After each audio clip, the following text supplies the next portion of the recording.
प्रिय छात्रों, कोटा विश्वविद्यालय कोटा द्वारा निर्धारित बीए द्वितीय वर्ष के पाठ्यक्रम में रीतिकालीन साहित्य का इतिहास, केशवदास, घनानंद आदि अनेक बिंदु दिए हुए हैं।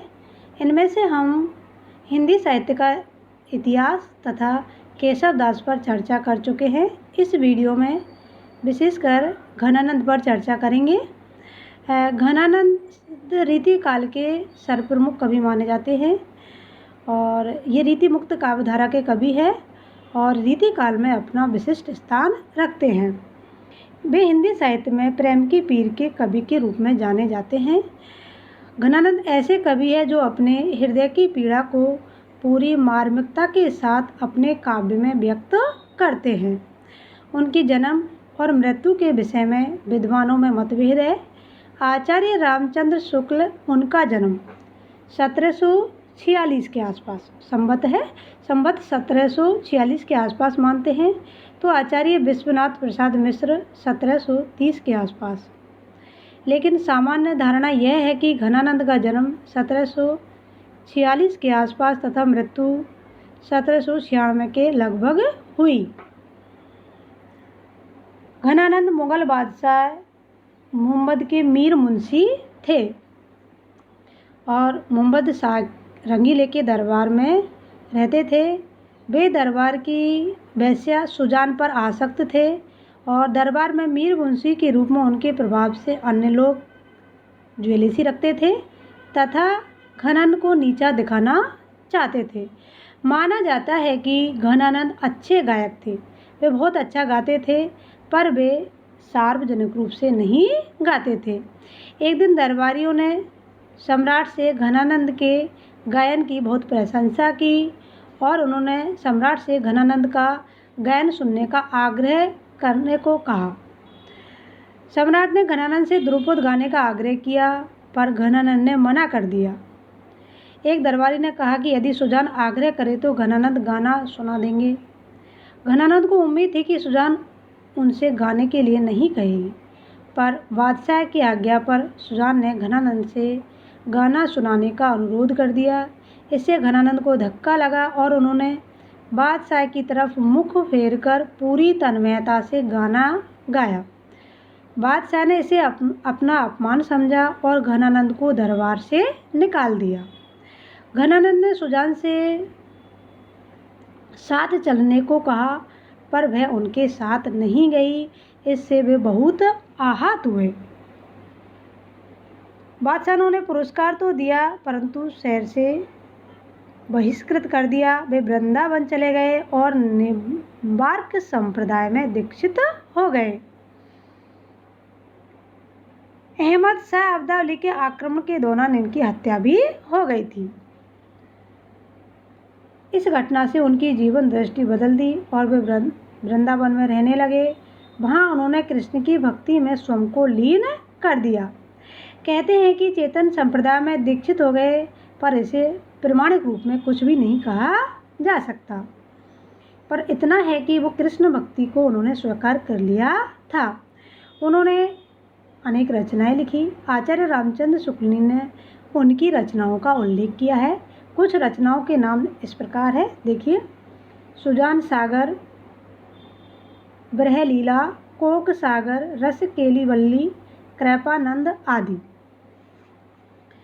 घनानंद कवि शीर्षक से प्रकाशित ग्रंथ में उनके कवित्व संकलित है। लगभग उनकी 39 रचनाएं बतलाई जाती है। इनकी कविता भाव प्रधान है, जिसमें मुख्यतः 2 भाव यथा प्रेम और भक्ति उपलब्ध होते हैं। घनानंद का प्रेम एकनिष्ठ है, जिसका आलम्बन कौन है? सुजान है। उनके रूप, सौंदर्य, लज्जा आदि का सरल वर्णन उन्होंने किया है। सुजान को प्राप्त न कर सकने के दर्द से वे तड़पे और जिससे इनके काव्य में तीव्रता आ गई। इनके प्रेम का मार्ग सीधा, सच्चा और सरल है। उन्होंने स्वयं कहा है, अति सूदो स्नेह को मार्ग है, जने को सयानप बाक नहीं।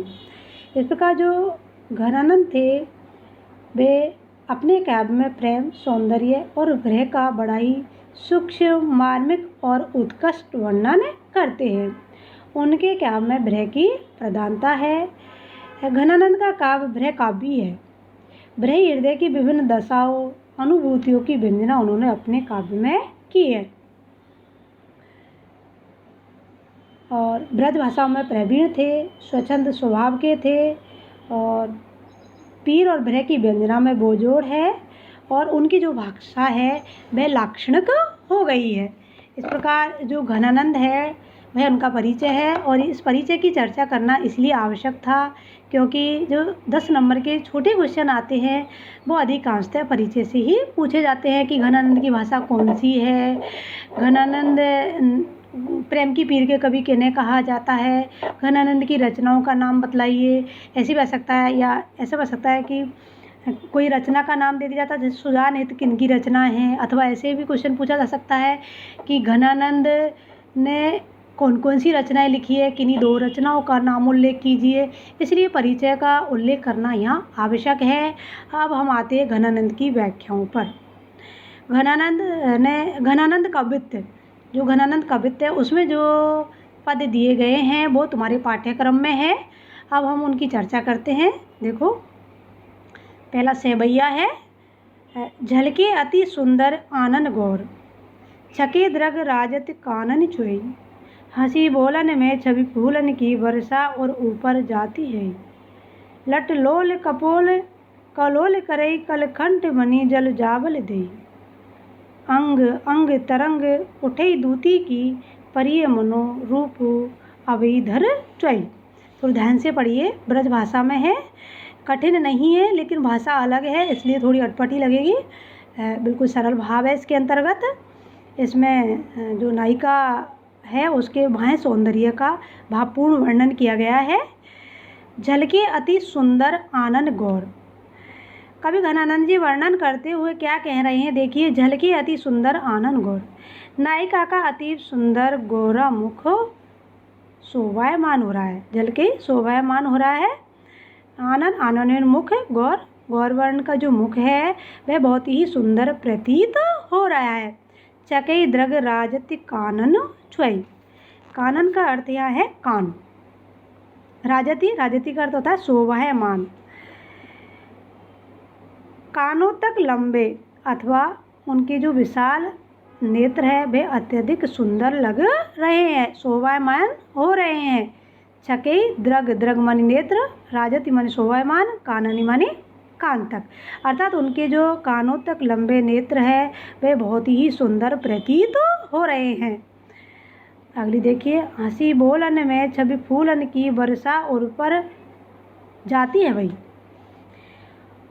और उसका हंसता हुआ बोलना ऐसे शोभा बढ़ा रहा है कि मानो फूलों की वर्षा हो रही हो।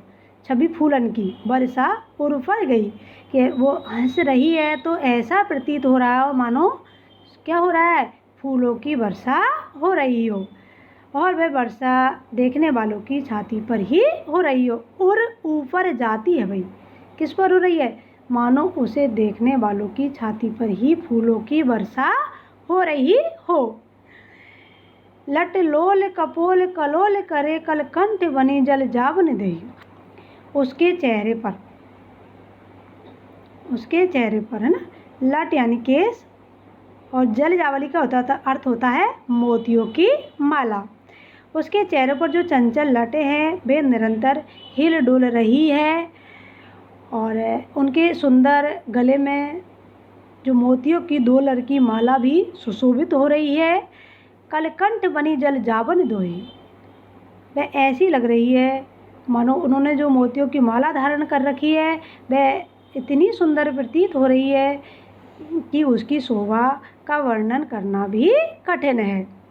अंग अंग तरंग उठे दूती की परिमानो चूही धरती से, इस तरह उस नायिका के प्रत्येक अंग से, अंग अंग मानी प्रत्येक अंग से तरंग उठे दूती की शोभा रूपी तरंग उठ रही है। दूती कांति, शोभा रूपी तरंगे उठ रही है जो ऐसी लगती है कि उनका जो तरल सौंदर्य है वह मनो मनी मानो रूप अभी धरती चुई, कि अभी धरती को छू पड़ने वाला है।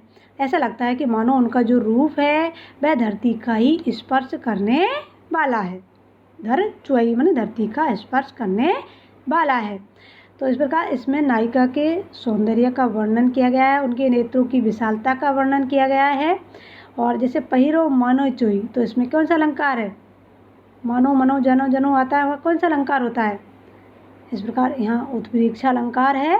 इस प्रकार इसमें उत्प्रेक्षा, उपमा, यमक आदि विभिन्न अलंकारों के माध्यम से कवि घनानंद ने अपने भावों को अभिव्यक्त किया है। Thank you. अगली वीडियो में भी हम घनानंद की व्याख्याओं पर चर्चा करेंगे, देखते रहिए।